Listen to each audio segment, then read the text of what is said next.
few months ago, I noticed something pretty alarming. It was a Sunday. I was sitting down to write a paper that I had been procrastinating on all week, and I became very aware very quickly of how little I could actually focus on this paper. Every 5 minutes, I'd find myself reaching for my phone, scrolling through social media, and then trying to get back on task, and then doing that again, and doing that again. And then an hour went by, and I woke up from a daze and realized that I had just wasted so much valuable time meaninglessly scrolling through social media on stuff that I didn't even care about, while I was supposed to be doing something that I had to do that day. More than just the thought about the paper itself was this like general underlying anxiety that was there, humming in the background of my brain. And no matter what, I just didn't feel like my brain was my own. I felt like my mind had been hijacked. Now, this was not the most fun realization, but it did get me thinking about my attention span and how I could possibly improve it, or take control of my mind again. The goal, I realized, was to be present in every moment that I was in, with my immediate surroundings and environment and whatever I was doing. And in that moment, I realized that I hadn't been present in the majority of my moments in the past weeks or months. Now, this wasn't a sudden shift. It was a slow drip of me reaching for my phone more and more, wasting hours of my time mindlessly scrolling into the oblivion, only to leave feeling drained and sad and just not good about myself or my life, and feeling like I just wasted a ton of time, because I did. And so, realizing this, I decided that I was gonna go on a mission to get back my sense of presence, and with it, my sense of peace. So I started by breaking down everything that took me out of the moment or derailed my thoughts. What I found, not surprisingly, was that this general sense of unease and anxiety was driven around having constant access to and being around social media all the time. Now, this video is not a video meant to be condemning social media, even though I do think it's bad and I don't think it's a good thing for our society. I just want to point out how good these companies are at hijacking our brains, and maybe what we can do to try to get back some of that time. I started to realize that the notifications, likes, and sheer access to information that social media provides was just creating a dopamine battle in my brain that I didn't think I could win. So in my first step of trying to fix this problem, I swallowed my pride and deleted all the social media apps from my phone.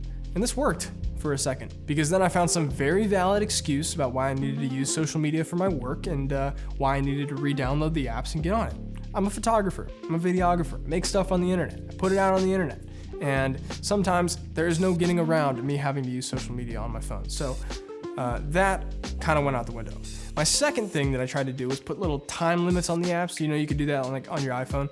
I tried to put time limits on what I was doing, and that worked for a little bit too, until my brain got used to just not caring about those time limits anymore and disabling them and moving on with my day. So that didn't really work either. And then I had an epiphany.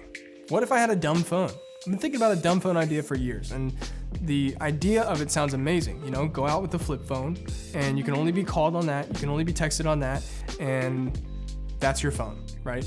It sounds really cool, and I think it's like super idealistic, but for me, that just wasn't gonna work, because A, I'm a sheep for Apple, not afraid to admit it. I like the blue text messages, I like people having my number, I like being able to reach out to anybody that I need to, and I like all the little quirky gadgets. You never know when you're gonna need to know how many miles there are between here and the moon, okay? I can ask Siri all the time.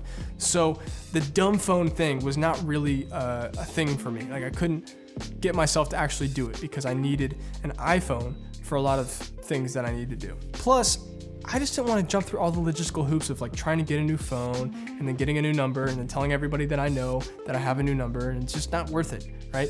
So that's why I haven't done that in the past, even though that's been on my mind. And then I thought of something really interesting, right? So Apple comes out with their iPhone 13 mini, and a light bulb goes off in my brain. I'm like, oh, wow. A smaller phone with a crappier battery that has all the awesome perks of an iPhone. Maybe this could work. So that's what I decided to do. I bought the mini, and I decided to use the mini as my dumb phone. Call it my dumb phone because it's got a couple rules to it. The rules of the dumb phone are this: I never download social media. I only have calls, text, and emails on there. And the other phone that I have, the old phone that I have, has all of the apps on it, but only works on Wi-Fi because I'm not paying for two phones. Why would I do that? That's kind of stupid. So I decided to try this out for a while, and I just want to tell you, it's working. It's really working. So my dumb phone goes with me everywhere. It's the only one that actually works. So I can call people, I can text people on it, but I don't have any of the access to all the stupid social media that was killing my brain before. I only have access to the things that actually matter. So if I'm out, somebody needs to reach me, they can. Somebody needs to text me, they can. But I'm not on there checking my social media every time I'm in the elevator, or if there's an awkward pause in conversation. there's no option to. So it makes it a lot easier for me to be present in the moment with people. So it's been about 2 months now, and I thought I'd make a video to share how this has impacted my life, because it really has made a meaningful change, and I think more people should do this in their life. First, I just feel like I'm so much more present when I'm out. Like when I'm out with friends or when I'm out with people that I care about, I'm actually having conversations face to face. I'm not like having a conversation in the back of my mind thinking about something else I have to do tomorrow, in the back of my mind thinking about something I saw on social media earlier and blah, blah, blah. I'm there. And I'm much more able to be present with the people around me. And one of the best things about this is because I don't have access to that quick hit, like dopamine spike that I can get every time I'm bored in public, I just start having conversations with strangers. Like it's so fun for me now to go out and just talk to people. And before, I never had to do that because I could always just get on my phone and the awkwardness could be averted. Now I've met so many cool people in coffee shop lines, or somebody I met in the airport security line the other day, just because I'm there, just because I'm noticing my surroundings, and that's cool. Second, I'm just generally on social media far less. The barrier to entry is so high now because it's on a different phone in my apartment that only uses Wi-Fi that I have to put away when I'm done with it. And so for me, it made me realize how much I used to just go on social media purely out of habit, purely out of convenience, because I was bored or for no reason at all. And after you kind of separate those two things and it takes some effort to get on there, you start to realize like kind of how stupid the whole thing is. Like what are we missing by being off of that, right? Nothing, not much. Remember, there was something that happened the other day that was important and I didn't know about it. And somebody told me in person, and I just realized, everything that I need to know, I can find out from people in the real world. I don't have to